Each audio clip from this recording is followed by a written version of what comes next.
Hey, OChemsters, this is Mrs. Vanderlei bringing you Chapter 10 videos. Woohoo! Chapter 10 is all about carboxylic acids, a very important functional group.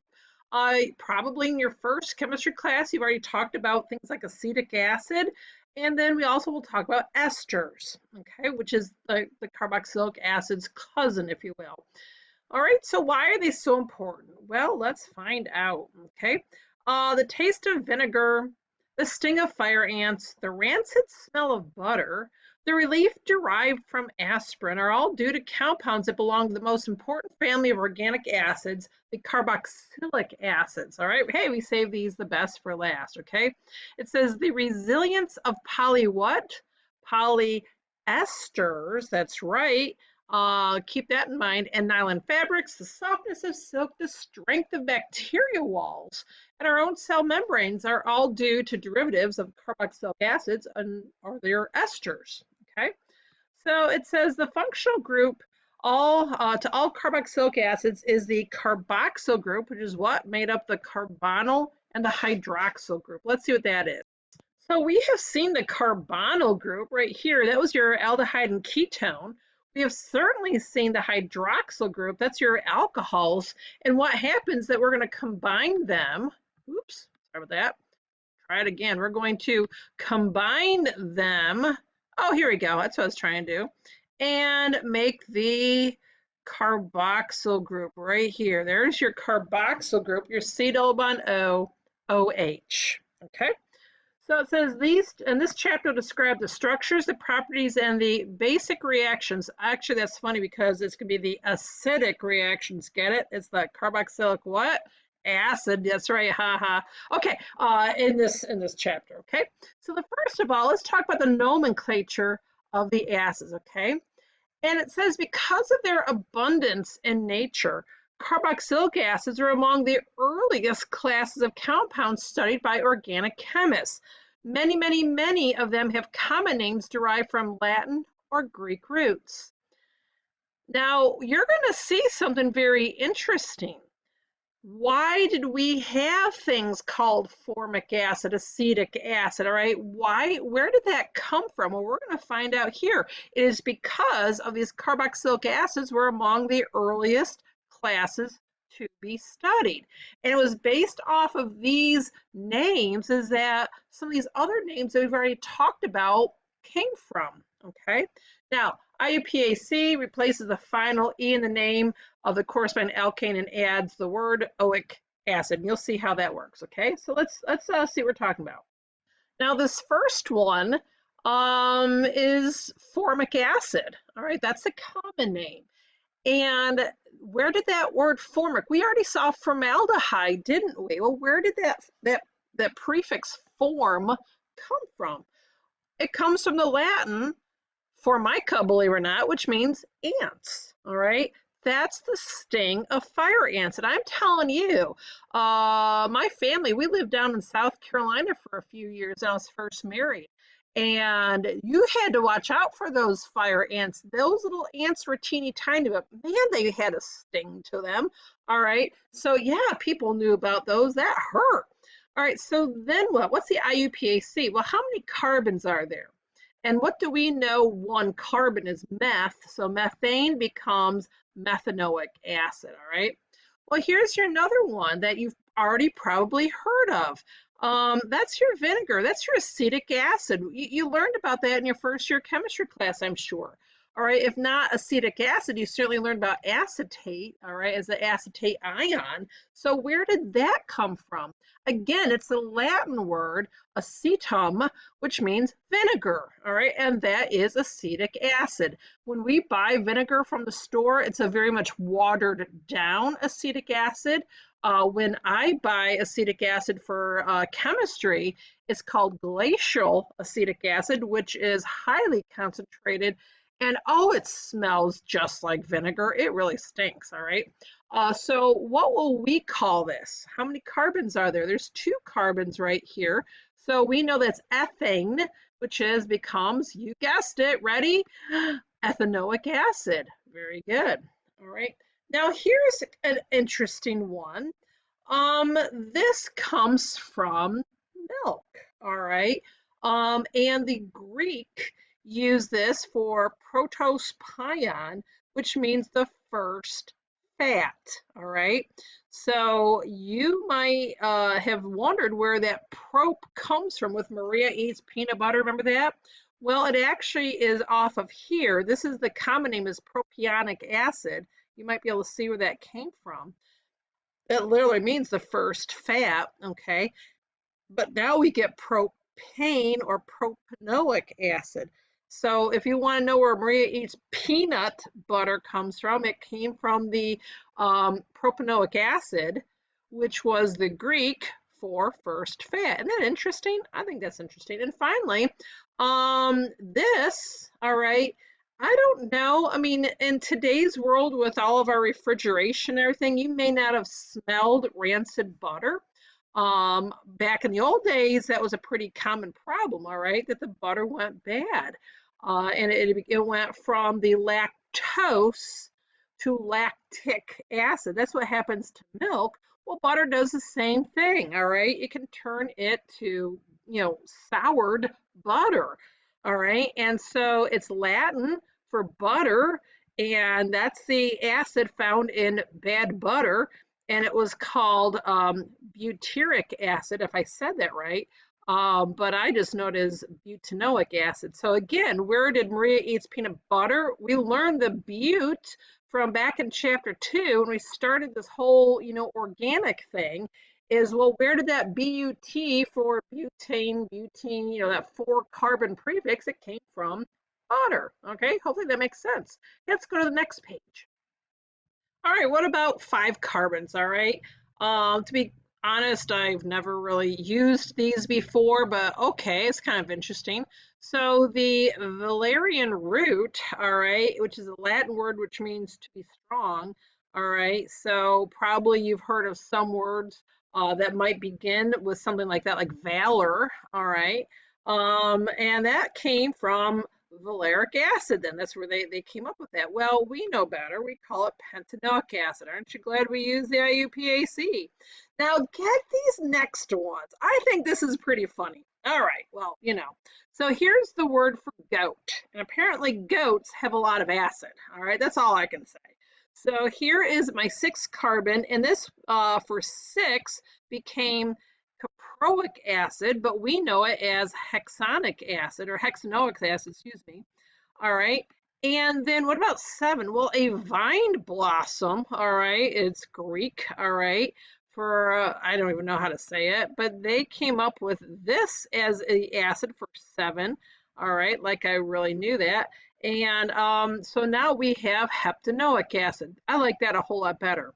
Well, look at this. We're back to goats again, all right? So not only do goats have 6 carbon atoms, but goats have 8 carbon atoms. So they still use the same word for goat, which is caprylic acid. Look at the slight differences between the two. How confusing would that be? So I can just imagine, children, 100 years ago who was learning organic chemistry says, does spelling count? Well, it's going to count here, all right, because look at the similarities in these acids. But thankfully, we have octanoic acid. Oh, I was worried about that. All right, so the next one is an herb with a stork-shaped seed. All right, so apparently that's where that came from. So here the original is Greek for pelargonic acid, but fortunately for us, we have nonanic acid. And finally, look at number 10. Here, let me scroll down again. Look at number 10. Look what we have here. We got goats again. All right. Holy cow. No, holy goat, I guess. So now we have to use another word for goats, and that will be capric acid, which is now decanoic acid.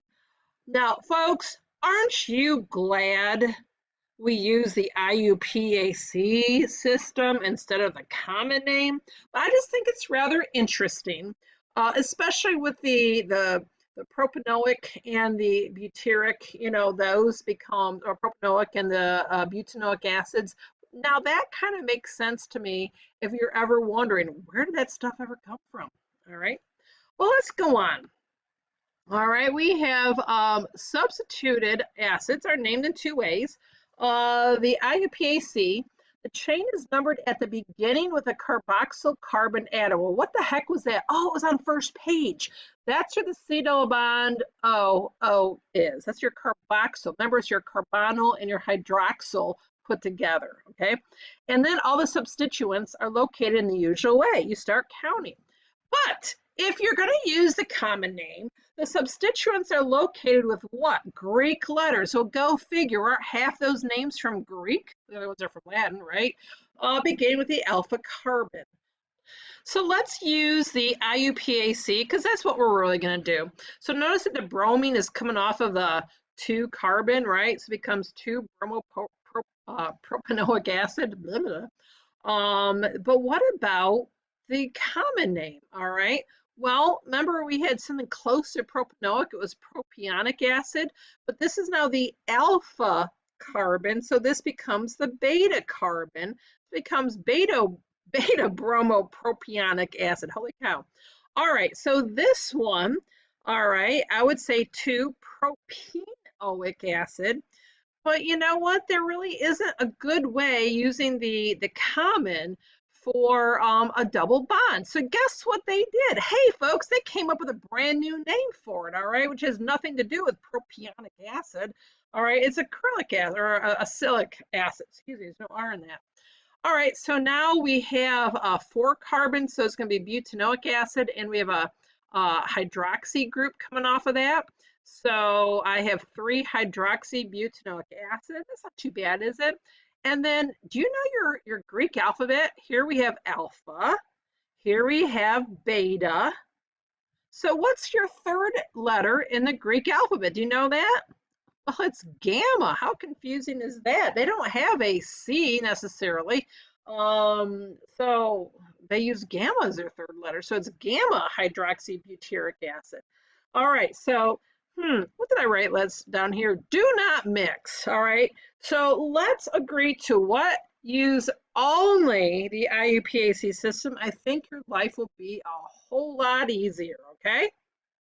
Now this letter C is rather important. Remember when we were talking about alcohols, we said that alcohols have a high priority in naming, but not with aldehydes, ketones, and carboxylic acids, right? Well, then we learned about aldehydes and ketones. We said, well, you know, they're pretty important, but there's one functional group that's going to be even more important than an aldehyde and ketone, and guess what it is? It's your carboxylic acid. So if you have a carboxylic acid in the structure, that takes your high priority, okay? So what if you do have an aldehyde or a ketone? All right, the prefix right here, oxo, which is oxygen obviously, is used to locate the carbonyl group of the aldehyde or ketone. Remember your carbonyl group is your C double bond O. Okay, so here notice I have a carboxylic acid group and here I have an aldehyde. Well, what takes higher priority? Your carboxylic acid takes higher priority, so that gets the 1. So where is your C double bond O? It's on carbon 3. So it becomes 3-oxo propanoic acid. I'm trying to say the other one. I didn't mean to. Okay, so it's 3-oxo propanoic acid.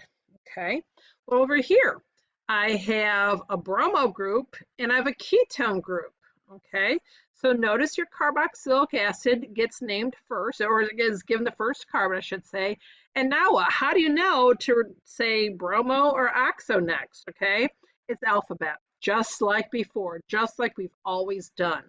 So this becomes, oops, sorry about that, 2-bromo, 4-oxo pentanoic acid. Okay, so now what? When a carboxyl group is attached to a ring, the ending carboxylic acid is added to the name of the parent cycloalkane. Okay, so let's check this out. Okay, so here we have a cyclopentane with nothing else, so it just becomes cyclopentane carboxylic acid. Okay, not too bad, a lot of words though. Now check this one out. So now we have a cyclobutane, but we also have a chlorine hanging off of it. So why do I have these wedges on the hydrogens? I'm trying to show you their orientation. So this one's like coming out at me, and this one's like going into the page. So the H's are trans. So what will chlorine, the carboxylic acid be? You guess it, they're cis. So this is cis 3-chlorocyclobutane carboxylic acid. That's a long name, isn't it? Okay. So now what? What about your aromatics? Well, hopefully you remember your big 9. So this one right here from the big 9 is benzoic acid. I hope you still remember that. And this one over here is also benzoic acid, but we have this methyl group hanging off of it. Now, you might remember your big 9. If I were just to look at this circle right here, that's toluene, isn't it? If I were to look at this right here, that's your benzoic acid. Well, which one has a higher priority? Well, hopefully it's a no duh. All right, your benzoic acid has the higher priority, so we need to name it as the methyl group, okay? So you could say 2-methyl benzoic acid, or you can do ortho methyl benzoic acid. Take your pick, okay? All right, so it says problem number 1, write the structures for each of the following. So why don't you pause this and you try this your own, and when you are done, come back, okay? Does that sound like a plan? I think it does. Go for it.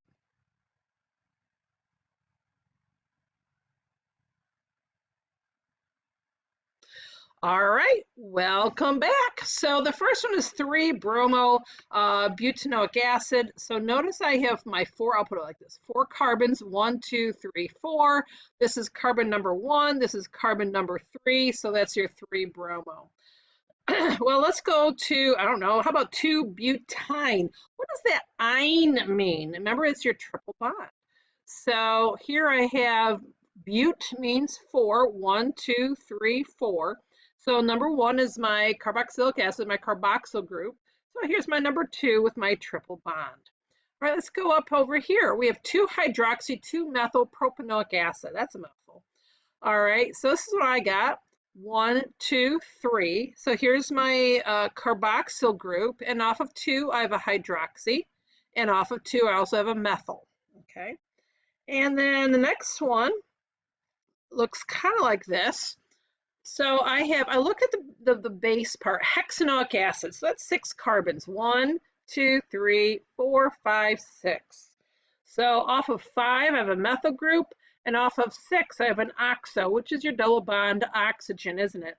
So really, what functional groups are in this? I have my carboxylic acid, and I have an aldehyde. Okay, let's see about what's that going to be, E and F. Now, this is a funky name, trans 4-methyl cyclohexane carboxylic acid. All right, so let's see here. Here is mine. All right, so here's my cyclohexane with my carboxylic acid, and I had to show it being trans. All right, so if I made my carbon and my hydrogen in a sense of being cis, it was kind of hard not drawing at the chair. So hopefully that kind of makes sense to you. All right, so they're kind of doing the cis thing. If you remember your cyclohexanes, that if they're on the opposite of a cyclohexane, they're both wedges, they're both on the same side. I don't know if you remember that, but that's how it works. So if these guys are cis, that means the carboxylic acid and the carbon are trans, okay? And finally, the last one is, oh dear, I did this wrong. Let me fix that. This looks a whole lot better now. So here's my benzoic acid, and then I have a nitro in the M position. I originally had it in the P position, but I fixed that right away as soon as I saw it. So remember, ortho, meta, para. Okay, so now look at problem number 2. What you need to do is that you need to name these. So why don't you go ahead and pause this and finish off the problem number 2, okay? So pause this, come back when you're done.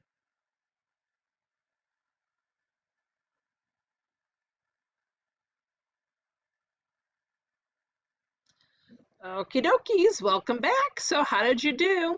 Let's see if you got what I did. So I said 2-phenyl ethanoic acid because remember, your carboxylic acid takes priority. So here's carbon 1, here's carbon number 2, and then you have a phenyl group off of carbon number 2. So I have 2-phenyl ethanoic acid. And over here, I have carbon number 1, carbon number 2, so it's an ethanoic acid, and I have 2 chlorines off of carbon number 2. All right, let's look at the next set. So here is carbon number 1, here's carbon number 2, here's carbon number 3, carbon number 4. So that's a bute, but I have a double bond, so it's a butenoic acid. And I kind of redrew this. So see this carbon? That's here. See this carbon? That's here, and I have 3 methyl groups off of it. So looking at my longest chain is 3, isn't it? So it looks like I have 2,2-dimethyl propanoic acid. And then down next, so here I have cyclopropyl methanoic acid. So hopefully that works for you. And then I have, here I have para. This is your para methyl benzoic acid. Okay, so hopefully this worked out well for you. Don't wait to be great. We'll see you next time. Bye-bye.